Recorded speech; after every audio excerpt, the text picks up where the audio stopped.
Well, it's 11 o'clock and we'll get started. Good morning. My name is Jan Schmitz from the Edmonton Pride Seniors Group. It's October 20th. Wow, already.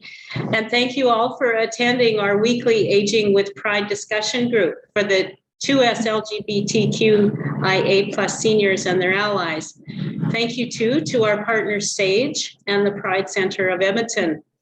Before I introduce our speaker, I must acknowledge that we are located on Treaty 6 territory and respect the histories, languages, and cultures of First Nations, Métis, Inuit, and all First Peoples of Canada, whose presence continues to enrich our lives. A couple of housekeeping items. I must let you know that our session will be recorded for future use on our YouTube channel. If you don't wish your image to be recorded, please close your video feed. And secondly, may I remind you of the code of conduct outlined in your Zoom invitation. And now, and with great pleasure, I would like to introduce Lynne Wright. Sherry was born and raised just outside of Louisville, Kentucky, long before there was a gayborhood and openly gay politicians, business owners, and of course, teachers. While she is faithful to her Southern roots, she has spent a fair amount of time traveling for both work and love, and living in a ridiculous amount of cities in the US and Mexico. She currently resides in Playa del Carmen, Mexico, with her 17-year-old weenie dog named Doris, her 6-year-old perfect Mexican street dog named Booboo, and a 7-year-old jungle cat rescue named Lucky. When she's not entertaining her animals or riding her bike to the beach, she spends her time by supporting nonprofit directors in the US, teaching Spanish to beginners, and traveling the world with Olivia Travel.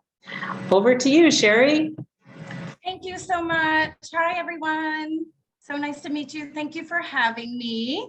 So I'm here to chat a little bit about Olivia. I just wanted to share what Olivia is about and a little bit of the history of Olivia, because while Olivia is a travel company, it's one of those things where it has made changes and real changes for gay people, LGBTQI plus folks around the world.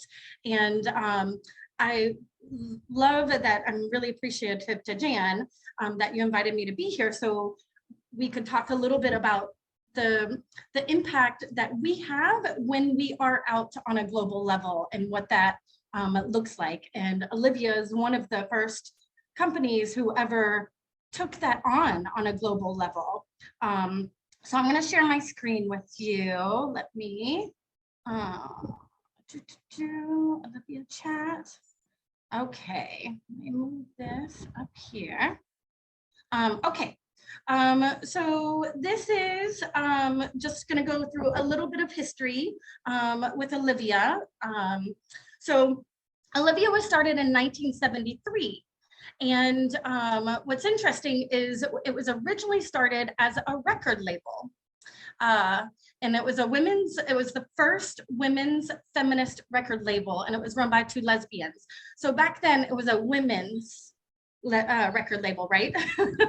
And it sort of became obvious that it was a lesbian record label because Meg Christian and Judy Lukacs, who are the owners, Meg Christian was a performer herself and began pulling in other lesbian artists, and they began producing their music. So that began in 1973, and they began also doing festivals, women's music festivals, lesbian music festivals as well. So they were the first ones that started that. And I think you all might recall, like Lilith Fair, I believe, was happening in the late 90s and early 2000s. So this was in the early 70s that they began doing this. So it took great courage and to consider they were in their like 20s when they were doing this. So I can't imagine having that much courage to be out lesbians and to be taking on an industry like the record label industry. They began doing this, and then about 10 years later, Judy became the sole owner of Olivia.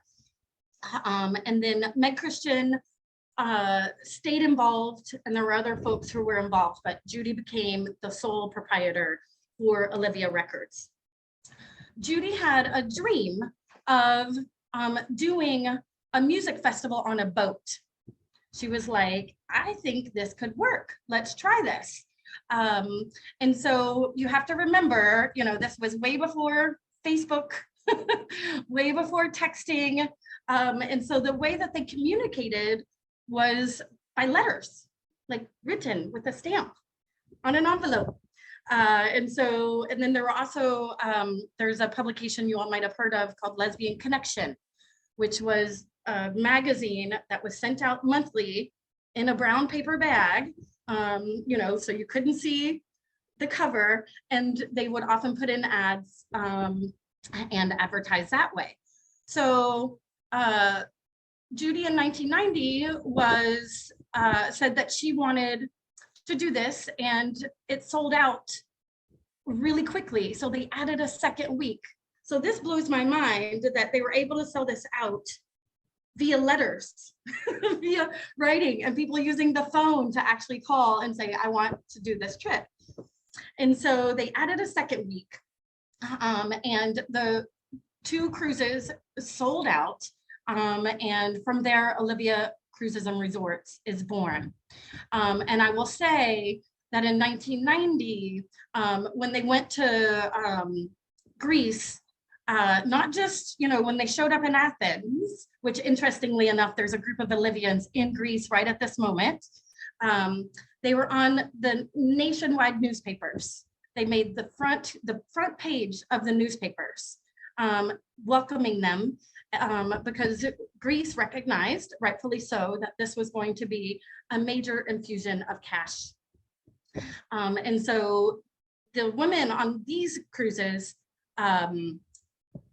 were received warmly for the most part in almost everywhere they went, and really loved it. And so it became, from there, from 1990, they started doing cruises, and then later added the resorts. In the year 2000, Olivia had these cruises, 2 trips to Turkey and Bahamas. And it was interesting because they were protested in both of those places. Up to this time, the prior 10 years, everything was going pretty smoothly. I mean, I believe from what I've heard, there have been like small instances, maybe when they were going on excursions, but Turkey and Bahamas were the first places that they experienced mass organized protest. And so and I'm going to share some links with you guys that has a link to like the different articles that will show you the actions that happened. But in particular, in Bahamas, when folks showed up to board the boat, there were a bunch of people with signs. They were trying to prevent them from getting on the boat, really hateful. Well, they went ahead and took the trip, and they did their excursions, and they infused millions of dollars into the economy. So when they got back to the boat, I believe before they were leaving, and again, I'll have to look at the article to make sure my details are correct. The director of international travel, or the director of tourism in Bahamas, got on the boat and apologized to Olivia and all the Olivians, and said, "You will never happen. This will never happen again. We will make sure that you're welcome. We recognize LGBT folks as being a crucial part to our economy," which is very smart of them. And so that really began,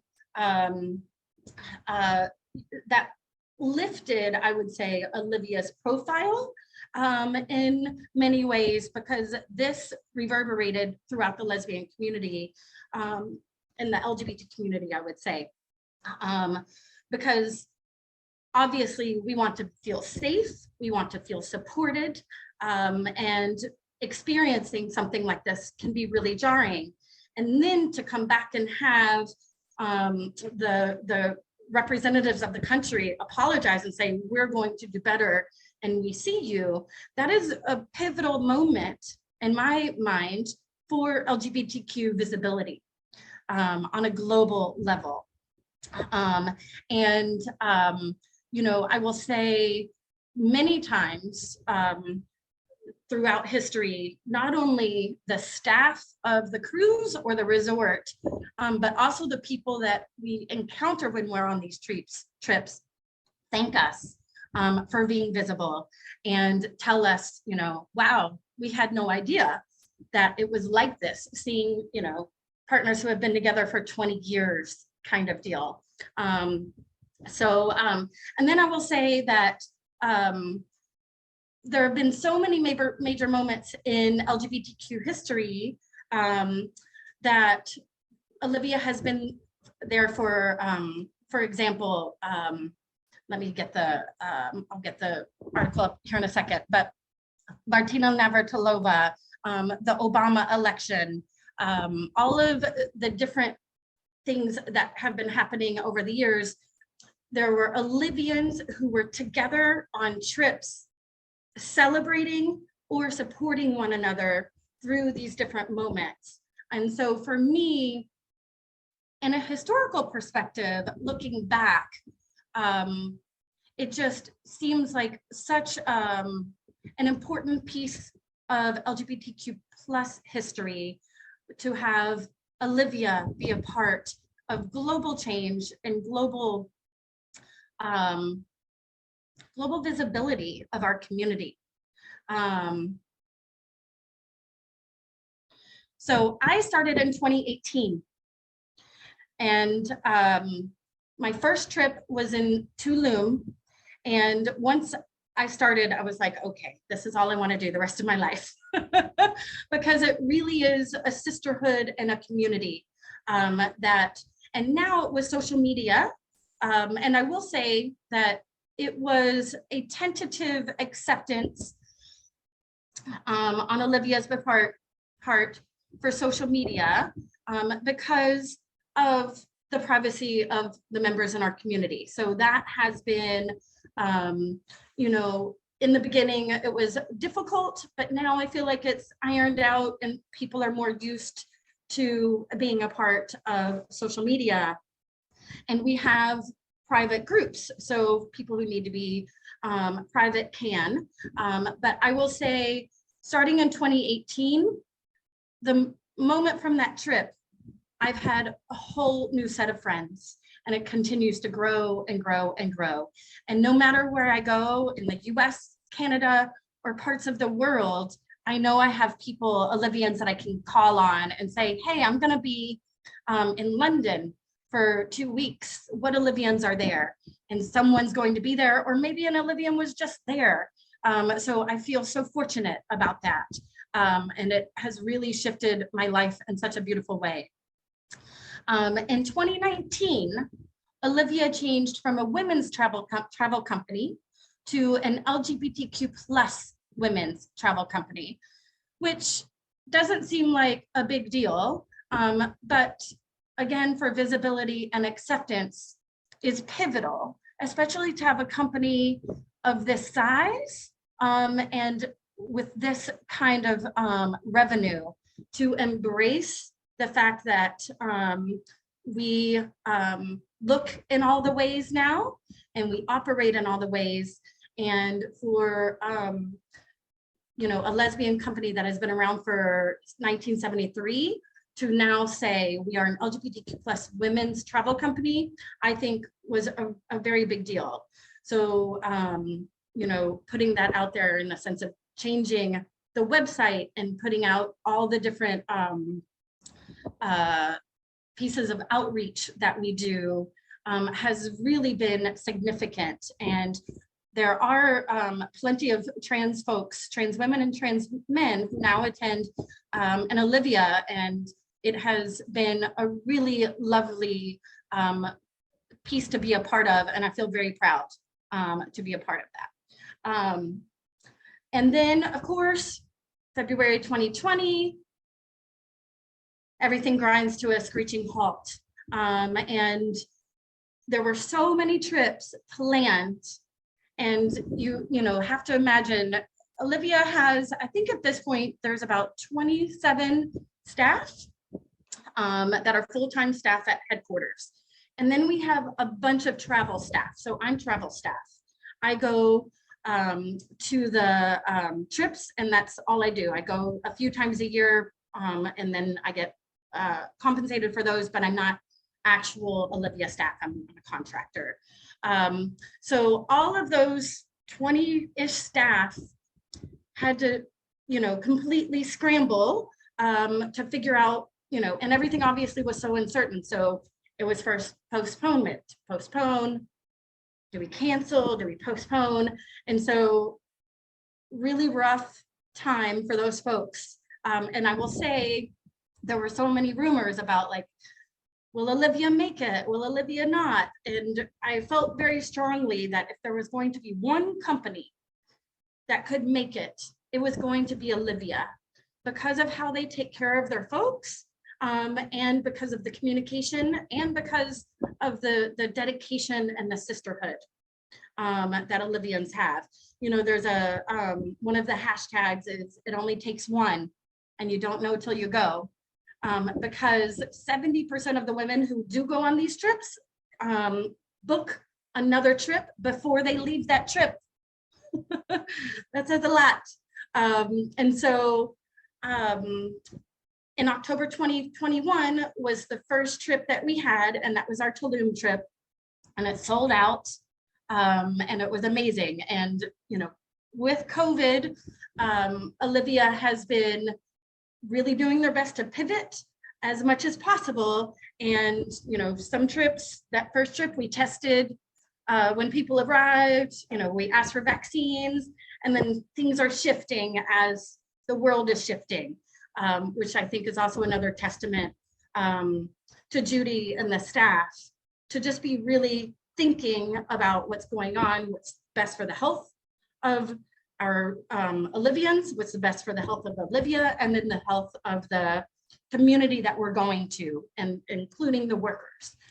So that is something that is still in flux and probably will be for years, much like the rest of the world. And then so that brings us to next year, which is our 50th anniversary.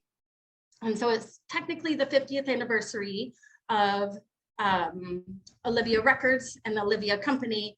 And so we're using it as an opportunity to celebrate. And I'm going to I'm going to go ahead and open these. Let me get these for you. Boom.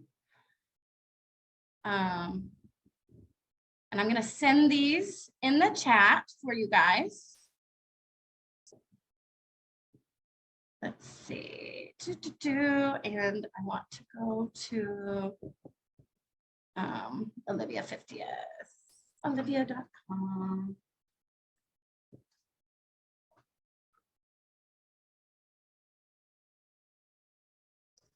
So we're doing Caribbean cruises for our 50th. And I wanted to show you the entertainment. That's been one of the big pieces, and I really think the legacy around Olivia is the ability to continue to support musicians, but also all sorts of entertainers. We always have, beyond musicians, we always have comedians, as well as different folks who are doing amazing things. For when Diana Nyad, I don't know if you all remember Diana Nyad, she was the swimmer, the lesbian swimmer, and she came and did a talk. And so there have been other folks who came also, who are long distance swimmers, and they do swimming sessions with women and training and that kind of thing. So, but I wanted to share with you all on the 50th, which I think is really special because of the entertainment, is, you know, historical. And I will say, you know, for example, Chris Williamson, which many of you all might or might not know, she has been a permanent fixture in the lesbian musician world. And I think part of it, she has had such a close relationship with Olivia and has been, you know, a big piece of our history. So here is who we have set for the 50th cruises. It is packed, jam-packed. Barbara Higbee, Deirdre McCullough, Chet Fure. We've got Karen Williams, who also is has been coming to Olivia's for the last 30 years. She is a comedian, Suzanne Westenhofer. So we've got a really beautiful mix and a packed schedule. I will say it is exhausting, but it is the best kind of tired that you can possibly be. We also have the DJs, because you know that after we do workshops, parties at the pool all day, that we need to dance the night away. And then here's a picture of Judy. So yes, so I wanted to share with you, this is just the entertainment for the 50th. And the first week sold out almost immediately. And then they added a second week of cruises. And then after that, they added a third one, which is the Cabo 50th anniversary at the Hard Rock Hotel in Cabo, which is the resort. And so one of the things that I think has been super smart for Olivia is adding the resorts, because not everybody loves a cruise. Some people do, but not everybody, it's not their thing. So the resorts enables folks who might not want to be on a boat for a week, but still want to be around 1,000 lesbians. And so it's been amazing, because those also sell out immediately when they're announced. I would say immediately, meaning like within a week, you can't get tickets. So it looks like it's going to be, yeah, pretty much some, sorry, my computer always loads a little slower when I'm sharing my screen. So it's going to be similar folks at the 50th at Cabo, with it looks like a focus on some more comedians. And I will say, oh great, Malza Babes are going to be there. And I will say that the resorts tend to skew a little younger. They tend to be a little more affordable. And Karen, you can, correct me on any of this. And the cruises skew a little bit older as far as the folks who attend. And then I wanted to go just briefly over, what is an Olivia? Like, why an Olivia? And how does it look and how does it work? And I wanted to share, sorry, this little thing is, and so what I was just speaking of about, them adding the LGBTQ plus piece, it is very specifically about making sure that non-binary folks and trans guests are welcome. And then another piece that is attractive to a lot of folks is the ability to travel solo. And some folks travel solo, meaning they're going to be single and looking for someone else. Or maybe some folks are solo, they have a partner at home and the partner's like, I'm not into being around 1,000 lesbians for a week. You go and have a good time. And so the solos groups meet regularly. They have their own events during the week, and just to make sure that folks feel supported and don't feel alone if they want to make new friends and connect. And then beyond the solos, within the week, there's owls, which you all I'm sure are familiar with, older wiser lesbians. There's the Gen O's, which are the around 30s, 40s lesbians. and we do different programming for those. And then there's also folks who it's called turning it over, and those are folks who are in a 12-step or recovery program. And so there is sober programming that is at present and active at every Olivia as well. So there really is something for everyone to feel comfortable. And one of the things that I think is significant is, you know, when you go on a trip, a regular trip, you know, sorry, I'm getting a little ahead of myself. I think the fact of being around so many folks, so many lesbians, and it's just a safety piece. I will say, when folks normally, let's say a company normally books a trip, a private trip at a resort, and they give a book of training to the staff, it's, you know, 20 pages or so. Olivia's training with the staff or a resort or the cruise ship is about 80 pages, because they cover every detail and they want to make sure that everyone is comfortable, that the staff understands clearly who we are. And one of the things that really struck me when I first started was the fact that wherever you are, every staff member will say hello and make eye contact with you. And that was part of Olivia's branding, and the sense of everyone is welcome and everyone is seen and everyone is taken care of. And so that, to me, really does shine through on all of these trips. It shines through with the training, but it also shines through with the fact that they take care of the fact that if you're going to be alone, if you're a 12-step person, if you're you know, an older wiser lesbian, and you know, and then in addition, we also have specific needs, which I work on the specific needs team. So if you have any sort of mobility issues or any sort of dietary issues, there's a team that you meet with at the beginning, and we tell all of the accommodations and make sure that you have everything you need throughout the week. And we continue to check with you throughout the week. What else?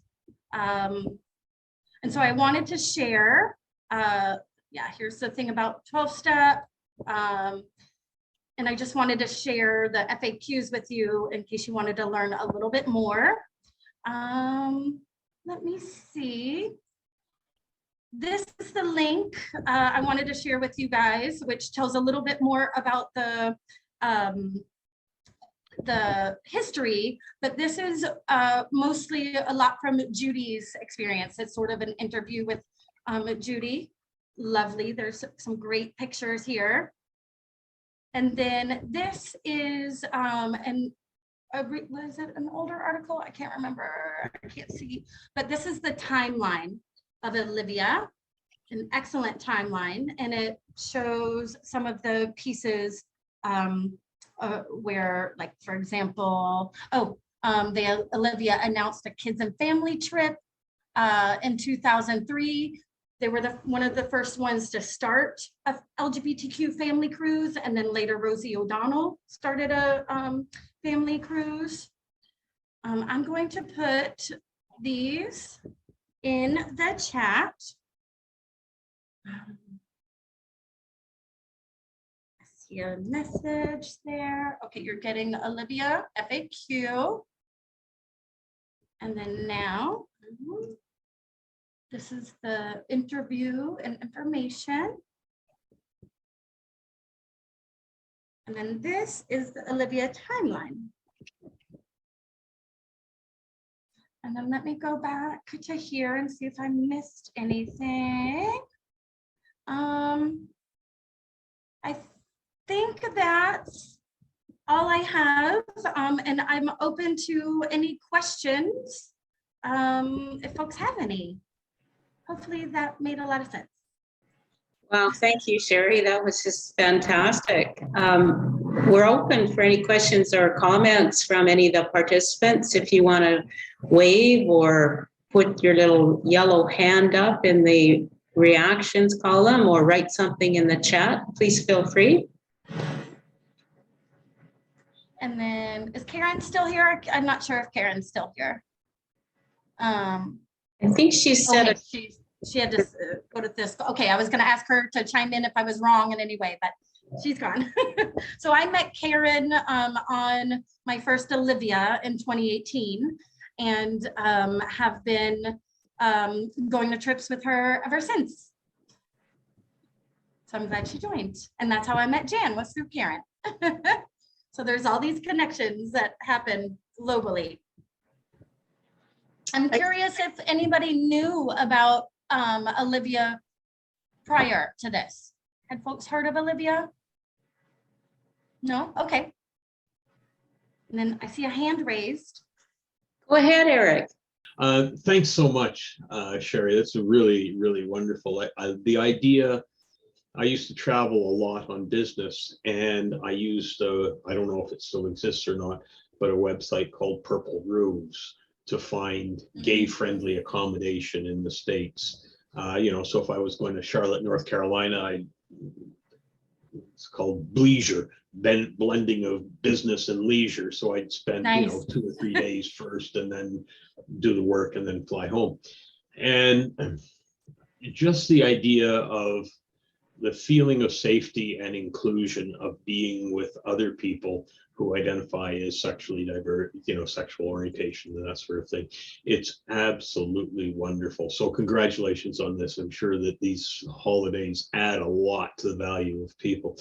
I'm just wondering, is there room for a gay man on one of these cruises or at these resorts? Oh, I wish I could say yes, but not yet. Not yet. Let's say not yet. Please work on that, because I mean, looking at all of these trips, it looks wonderful. And just, you know, I don't care if there's another gay man there. It's just being in an atmosphere where people are willing to accept you for who you are is such a liberating feeling. So yeah, work on it. Work on it. It please. is, yes. You know, there is, and this might not, you know, be sufficient, but I know there is a gay male one, but it is, it's a party one, right? I think it's Adonis or something like that, which might not work. I don't know how accepting they are of or accommodating to elder folks for those. Some friends of mine have gone on a couple of those cruises, and just being the fussy old bastard that I am, they're my vision of hell. Right. Party till 3 a.m. Yeah. No. So yeah, no, that's why your cruises and tours and that sort of stuff sounded. Yeah, I just want you to start working on accepting gay. Okay, yes, yes, absolutely. It's nice because there is something for everyone. You know, there's, I love it. There's usually several pools, whether it's a resort or a cruise. And one of the pools is usually adopted by the sober folks. And we call it the library because that's where everybody goes to read. And I'll go once a trip and walk around and be like, okay, what are you reading? What are you like? So I can get good ideas. But there is something really for everyone, which is really nice. And so, you know, I mean, Olivia did the family cruises, which also included gay male, you know, father of children. And so, maybe they'll hear, you know, it is a market that is ripe for the picking to have a cruise or a trip for gentlemen who are not interested in everyday tea parties, Exactly. which is a fair ask. So, you know, it's interesting. Every trip that Judy goes to, and since COVID, she's gone on almost all of them.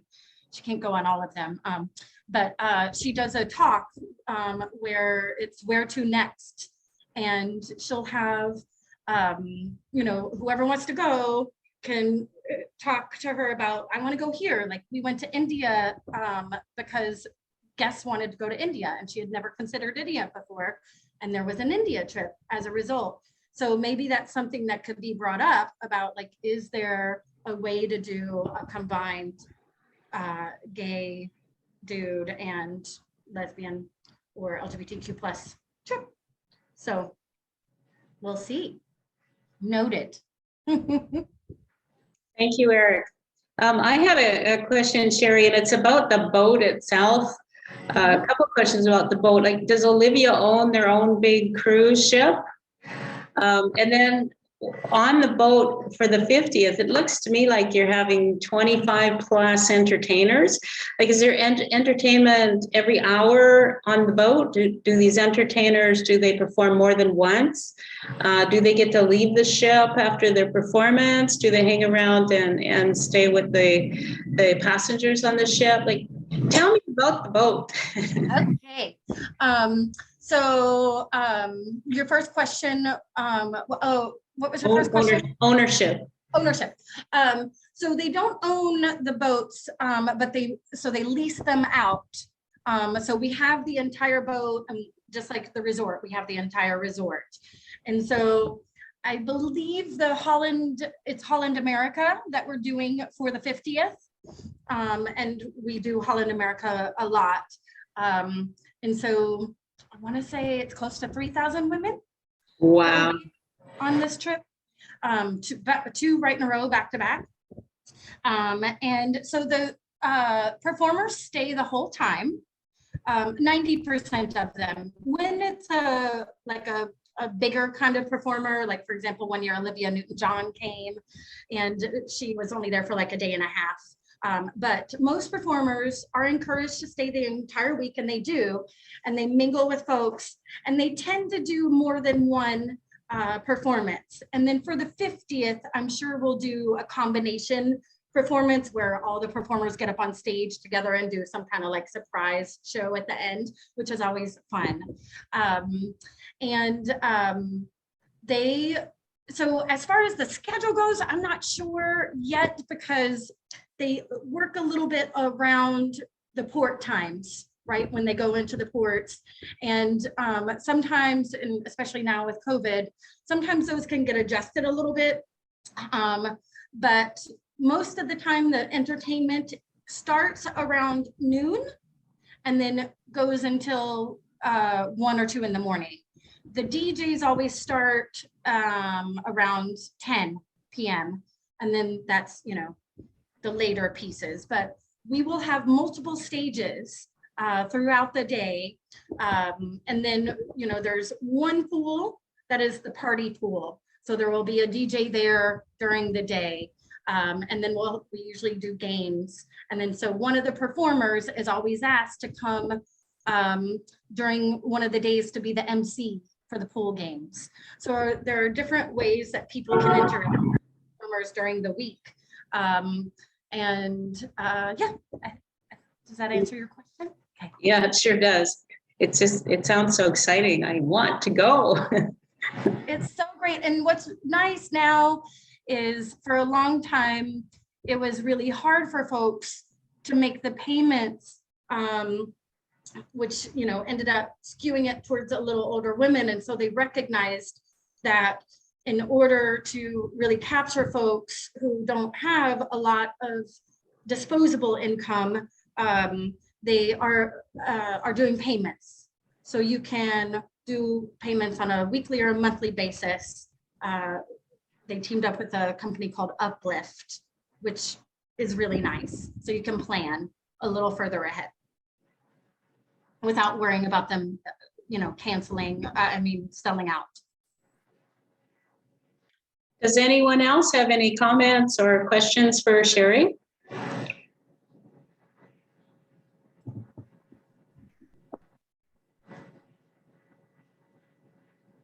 Has anyone been on an Olivian cruise in attendance today?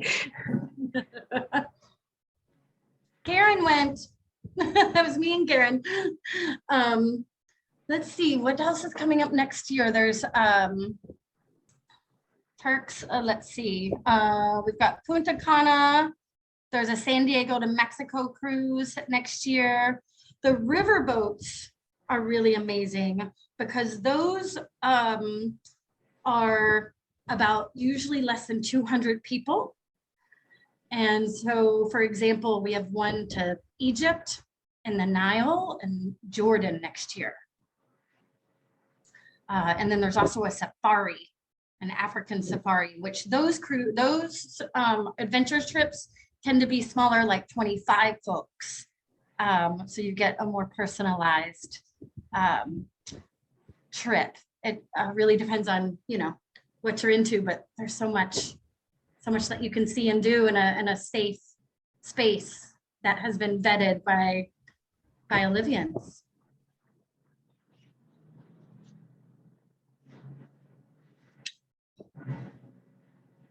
Any comments? I appreciate you guys giving me this time and your interest in learning about Olivia and what we're all about. Well, seeing none, Sherry, it's just been a real thrill to have you here. Any final words, any additional events that you would want to advertise? Anything for us before we close? I don't think any additional events.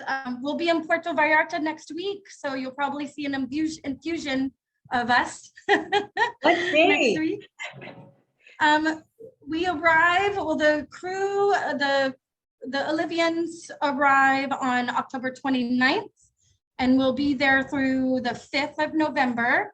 We're staying at the Hard Rock, which is, you know, a little bit north, but we'll have excursions. And so I know people will be in downtown Puerto Vallarta doing tours and stuff. So if you see huge groups of lesbians, that's us. Just say Olivia and see what happens.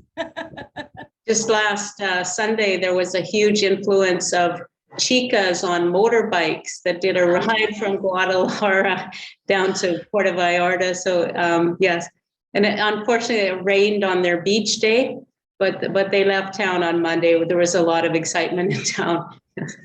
Ooh, maybe that could be a new frontier for Olivia, is doing a motorcycle. What tour. a great idea. Yeah, I'd be in for that. I would be in for that. I appreciate you all and thank you for what you're doing. I'm so glad when I learned that Aging with Pride was happening and that these meetings were happening. It just really warmed my heart. I think it's important, and I'm so glad you all have one another and are doing this. And thank you for letting me be a part of it. Well, thank you, Sherry, for such an inspiring talk. And thank you to all of you for joining us here today. I hope we see you next week when we will have Heather Noel from the Metro Cinema. You can contact us at agingwithprideyeg@gmail.com. We'll see you all next week.